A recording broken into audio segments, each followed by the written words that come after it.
waktu saya ketemu dalil untuk haramnya makan babi, darah dan segala macam yang diharamkan itu, saya kan sering diajarin tiap pagi bangun tidur atau sebelum tidur itu baca Alkitab dulu. Dan saya sampai pada surat Imamat pasal ke-11 ayat 1 sampai terakhir itu membahas semua tentang makanan yang haram dan yang halal. Di situ saya nemuin juga di ayat 11-nya itu keharaman babi. Terus saya pernah nanya tentang itu ke oma saya. Oma saya malah nggak mau jawab. Terus kayak ngejawabnya nggak jelas gitu, kayak ngawur aja gitu. Saya kan juga nggak ngerti jadinya. Mulai dari situ saya mulai lebih lagi memperdalam. Kemudian seperti saya bertanya kenapa kita kok ibadahnya hari Minggu, padahal kita diperintahkan untuk menguduskan hari Sabat. Kenapa kita malah ibadahnya hari Minggu? Halo guys, berjumpa lagi dengan saya di channel ini, dan pada kesempatan ini mari kita berapologetika, menyatakan kesalahan-kesalahan yang diungkapkan oleh para mu'alaf. Dan bagian ini ada seorang mu'alaf yang masih muda, tetapi dia berani mengatakan bahwa babi itu haram, karena tiap pagi dia baca firman Tuhan dan dia sampai di dalam kitab Imamat. Dan di suatu ketika dia membaca bahwa babi itu haram. Jika saya boleh mengatakan kepada saudara, Anda juga atau rombongan Anda seharusnya juga jangan makan darah atau jangan memakan ikan, seperti contohnya adalah ikan lele, karena itu juga bagian daripada haram. Tetapi kita berbicara bukan masalah soal haram makanan itu. Kalau ajaran Kristen sangat jelas bahwa itu boleh dimakan, karena kita melihat bahwa dalam perjanjian lama dan perjanjian baru, ya, kita melihat ada hukum moral, ada hukum seremonial. Baik, dalam bagian ini ada beberapa para ustadz yang mengakui bahwa babi itu sangat enak, sangat lezat, dan sangat gurih adanya. Kita saksikan satu video ini. Mohon maaf banget ya, mohon maaf sekali. Daging babi itu enak, ya, gurih. Nauzubillah, jangan ada yang sudah pernah rasa ya. Dan kue atau coklat yang pakai unsur minyak babi atau ada unsur babinya itu pasti enak.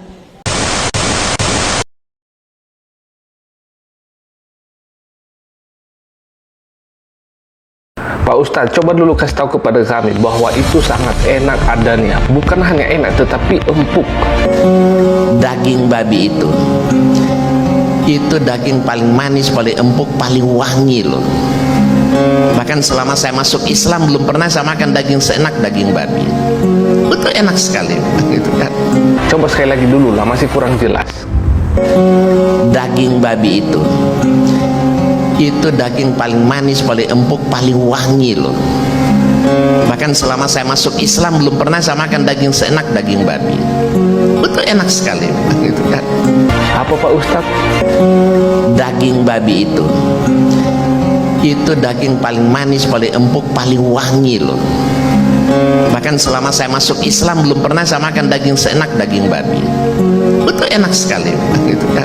Dalam bagian ini tanpa juga Pak Ustadz memberitahukan kepada kami, memberikan informasi kepada kami sudah mengenal bahwa itu memang makanan yang paling enak dan makanan yang paling empuk. Yang setuju silakan komentar di bawah.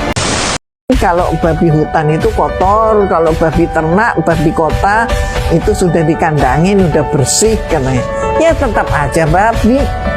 Murid-murid Yesus adalah orang Yahudi yang mengharamkan babi. Orang tua dan saudara-saudara Yesus adalah orang Yahudi yang mengharamkan babi. Tapi jangan paksakan pola makanmu. Minum kencing onta, makan bangkai. Jadi kalau orang muslim dalam suatu kondisi yang terpaksa, maka babi pun, bangkai pun boleh dimakan dan itu tidak dosa. Itu katanya Quran.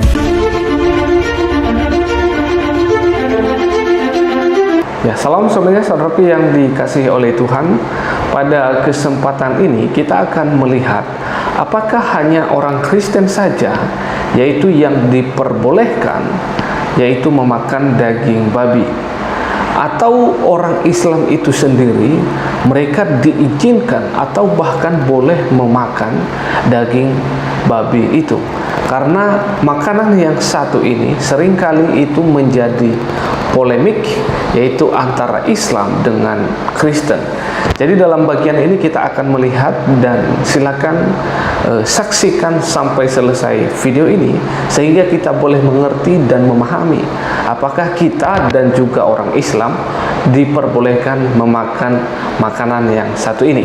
Mari kita saksikan video berikut.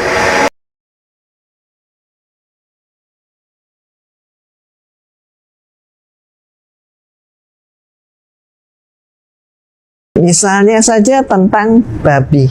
Ternyata semua nabi pun mengharamkan babi. Tapi ternyata di dalam kitab Imamat pasal 11 ayat 7, tahun-tahun yang lampau, di bawah, katakanlah di bawah tahun 60, dinyatakan babi itu haram. Tapi coba cek di dalam kitab yang ada sekarang, Imamat pasal 11 ayat 7, isinya apa?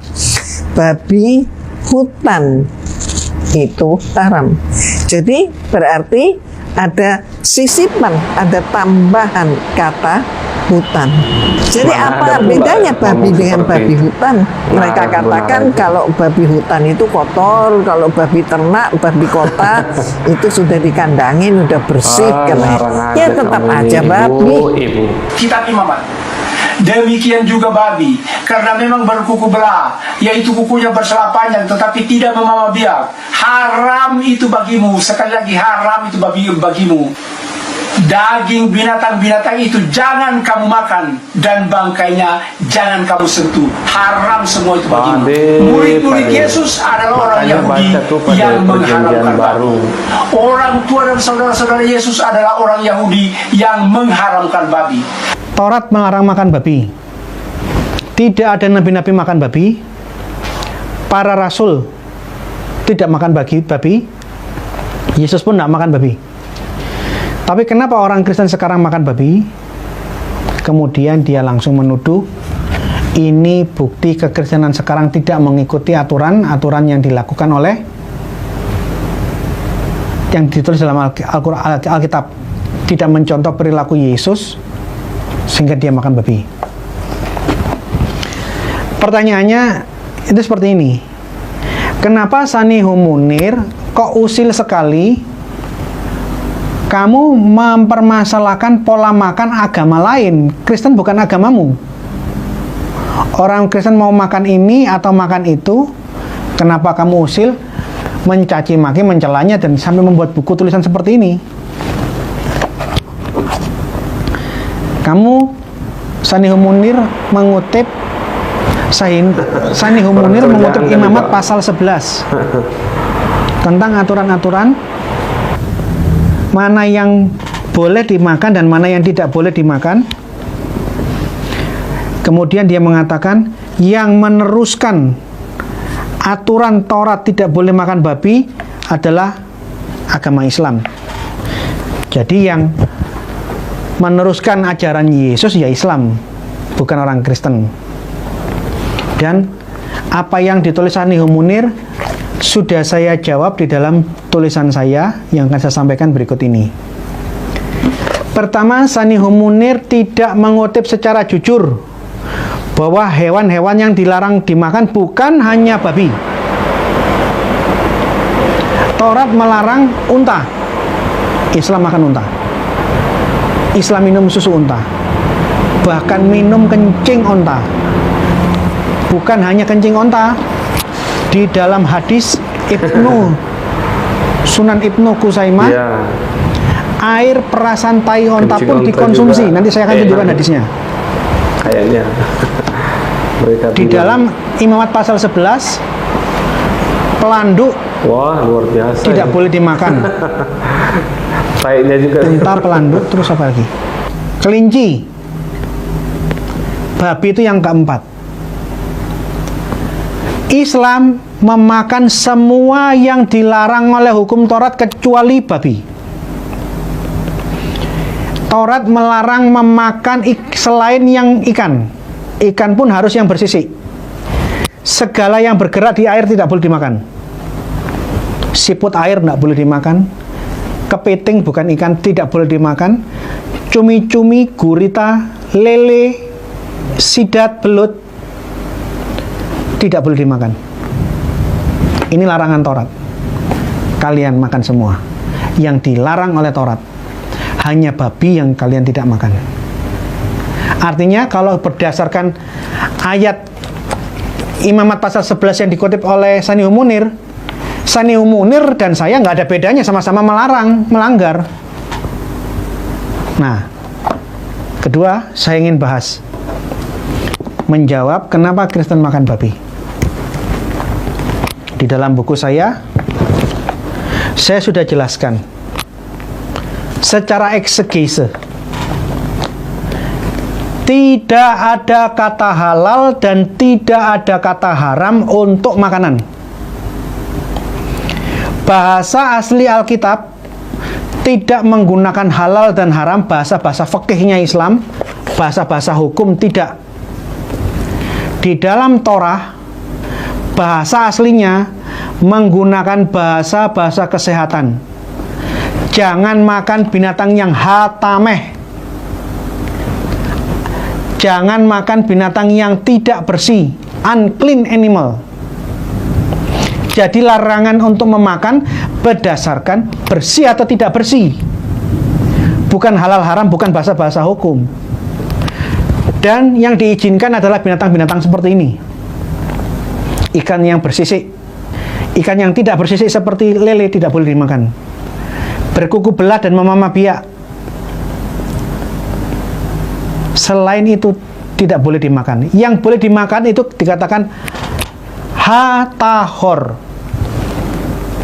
Tahor bahasa Ibrani itu paralel dengan bahasa Arab tahir.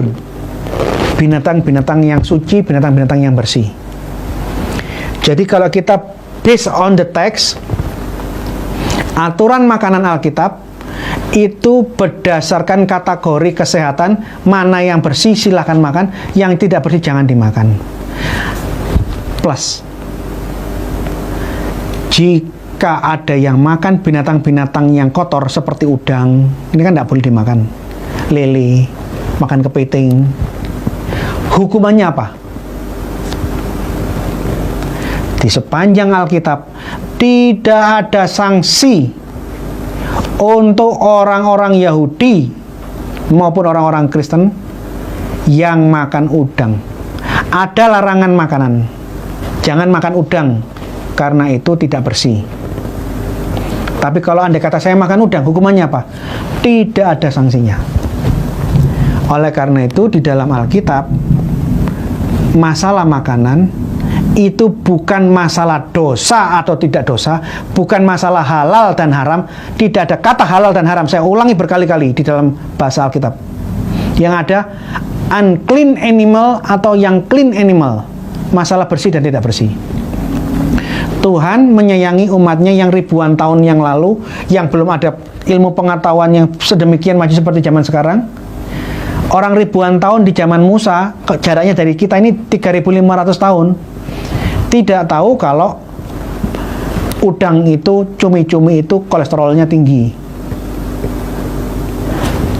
Tuhan ngomong kepada orang yang sangat-sangat sederhana 3.500 yang tahun yang lalu, kamu jangan makan ini kotor, titik. Yang penjelasannya baru kita tahu di zaman kita yang modern sekarang. Jadi ini jawaban yang pertama. Ada larangan makanan tapi tidak ada sanksi. Bahkan di dalam 1 Korintus tulisannya Paulus, makanan tidak membuat kita lebih dekat dengan Allah. Kamu makan atau tidak makan, itu masalah kebiasaan dan masalah kesehatan yang akan ditanggung pribadi lepas pribadi. Oleh karena itu di dalam konsili di Yerusalem diputuskan masalah makan atau tidak makan, masalah sunat atau tidak sunat, itu masalah sekunder dan tidak ada kewajiban. Harus makan ini atau makan itu, tidak boleh makan ini, tidak boleh makan itu, atau harus disunat, tidak ada. Ini keputusan konsili Yerusalem. Nah, sekarang saya ingin tunjukkan di sini bukan dalam konteks mengolok-olok, menghina Islam. Tidak, saya tidak mau menghina Islam. Saya hanya membacakan apa yang ada tertulis di dalam hadis. Ini kitab suci kalian, kategorinya sahih, disahihkan oleh Syekh Albani, Saya hanya membacakan apa kata hadis-hadis sahih mengenai pola makannya umat Islam.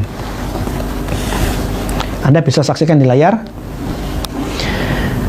Umat Islam halal makan bangkai paus. Yang mana bangkai paus ini tentu haram, tidak boleh dimakan oleh orang Yahudi. Paus tidak bersisik, apalagi ini bangkai. Di dalam hadis, orang Muslim boleh makan bangkai paus. Ceritanya, orang Muslim kelaparan dalam kondisi berperang. Dia lihat ada bangkai di laut, mau dimakan, ada yang melarang, itu sudah jadi bangkai. Tapi yang lain mengatakan, oh, kita terdesak kok, kita perang kok, kita ini utusannya Muhammad, makan aja lah, enggak apa-apa. Wong terpaksa. Bangkai itu dikeringkan, bisa makan selama 3 bulan. Dan orangnya gemuk-gemuk. Bahkan ada hadis yang mengatakan, nih Anda bisa lihat di layar berikut ini, segala yang mengapung, bangkai yang mengapung di laut, kalau menunjukkan ayat ini, menunjukkan hadis ini bukan ikan. Apapun bangkai yang mengapung di laut boleh dimakan karena laut itu suci dan halal bangkainya.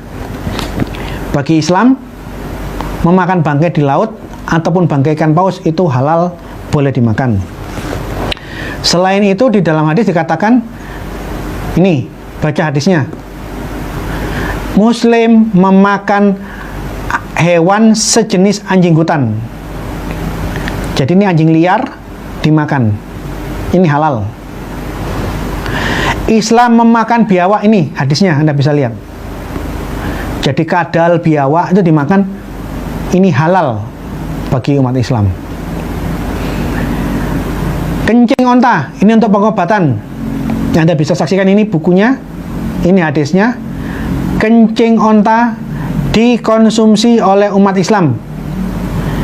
Menurut aturan agama Islam ini halal dikonsumsi. Sekarang kita lihat hadis yang lain. Di dalam Sahih Ibnu Khuzaimah buku 1 halaman 146 sampai 148,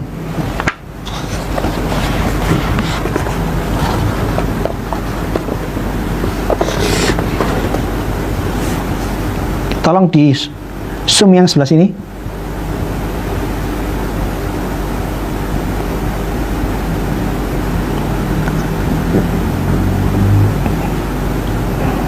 Oke, saya bacakan.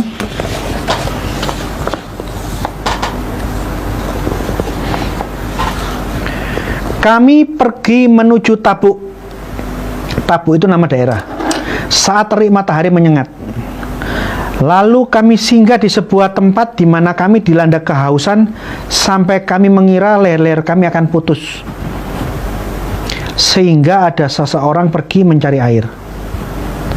Dan ia pun belum kembali.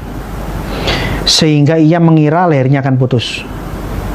Sampai ada seseorang menyembelih untanya, lalu memeras kotorannya, meminumnya, dan sisanya itu, perasan air tai onta itu sisanya diletakkan pada bagian-bagian tubuhnya, dilulurkanlah begitu. Ini loh. Hadis Sahih Ibnu Khuzaimah mencatat bukan hanya kencing onta bisa diminum untuk kesehatan, tetapi air perasan tahi onta juga pernah dikonsumsi, bahkan dipakai untuk semacam hand body kira-kira gitu, untuk luluran. Nih, Anda bisa baca. Ya, ini polanya Islam. Ada lagi hadis nih, hadis tentang tikus yang masuk ke dalam bejana yang isinya minyak dan tikusnya mati di dalam kubangan minyak. Hadis mengatakan, hadis ini terjadi saat di rumahnya istrinya Muhammad, siapa namanya itu? Maimunah. Hadis ini dari Maimunah. Maimunah itu istrinya Muhammad.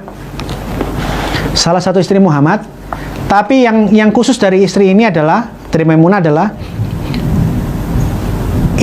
orang Islam dilarang berhubungan seks, menikah di saat menggunakan ihram, kain di saat berhaji, ini umroh. Tapi Muhammad menikahi dan berhubungan seks dengan Maimunah di saat Maimunah berihram. Nah, suatu saat di rumahnya Maimunah, istri yang dinikahi Muhammad, saat dia berihram itu, ada tikus masuk dalam bejana minyak. Terus Maimunah nunjukkan, Muhammad, ini ada tikus mati di dalam bejana minyak.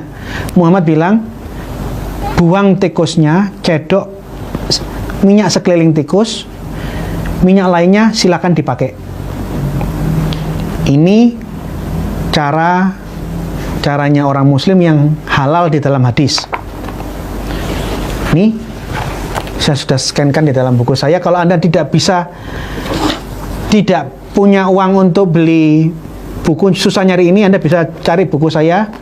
Semuanya sudah saya scan, saya tunjukkan kutipannya, penerbitnya. Termasuk nih, umat muslim dihalalkan mengkonsumsi makanan minuman yang kemasukan lalat. Kata hadis, lalat itu punya dua sayap. Di sayap yang satu ada racun, di sayap yang satu itu ada penawarnya. Jadi kalau ada ya lalat yang menempel atau masuk di dalam makanan atau minuman, masukkan semuanya supaya netral, kira-kira gitu. Nih,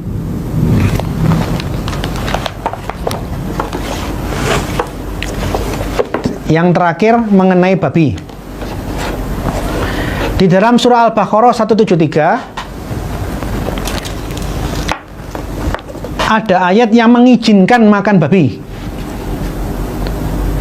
kalau terpaksa. Jadi kalau orang muslim dalam suatu kondisi yang terpaksa, maka babi pun, bangkai pun boleh dimakan dan itu tidak dosa. Itu katanya Quran. Jadi saya ingin ngomong sama Sanihu Munir, kamu usil mengolok-olok orang Kristen dengan buat buku seperti ini. Saya tidak mau usil, saya hanya membacakan apa yang ada di dalam hadis. Buku saya ini menggunakan 11 hadis sahih yang berbeda, 5-6 tafsir Quran. Saya tampilkan apa adanya, tidak saya tambahi, saya tidak kurang-kurangi, saya tidak menghina. Memang seperti ini aturan pola makan Islam. Apakah ini baik apa tidak baik? Ya itu urusannya orang Islam, menganggap baik ya silakan kamu makan. Tapi jangan paksakan pola makanmu, minum kencing onta, makan bangkai, menggunakan minyak bekas kecemplung tikus yang mati, atau apalagi itu, makanan yang kemasukan lalat.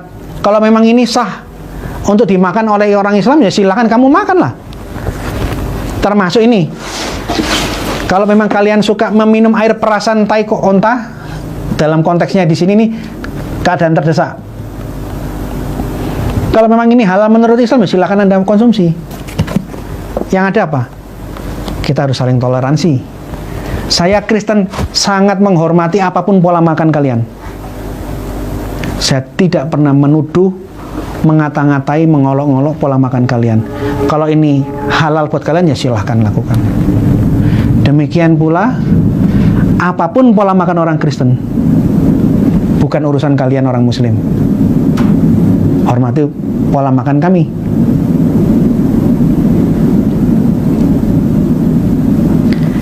Jadi kalau saya datang ke tempat Anda, Pak Sanihu, Anda tahu saya suka babi, sajikanlah babi panggang karo. Bagi kami akan makan dengan sukacita. Demikian juga kalau misalnya Anda datang ke rumah saya dan Anda menginginkan air kencing onta, saya akan carikan. Saya kasihkan ke Anda. Mau pakai jus, atau dengan es, atau enggak, saya akan kasihkan ke Anda. Kalau Anda mau loh ya. Karena memang di dalam hadis, kencing onta ini halal diminum, dan banyak ustadz mempromosikan, minum kencing onta, minum kencing onta. Nah, kalau kita bisa toleransi seperti ini kan enak toh, Pak. Tidak usah saling mengolok-ngolok. Toh kamu semua makan semua yang dilarang oleh Taurat. Bahkan babi pun boleh dimakan kalau terpaksa. Kristen makan babi tanpa syarat. Islam makan babi dengan syarat. Syaratnya terpaksa. Tidak perlu ada saling menghujat. Dan apa yang saya bacakan memang seperti ini aturan Islam. Saya tidak tambah-tambahi, saya bacakan apa yang tertulis. Marilah kita saling menghormati.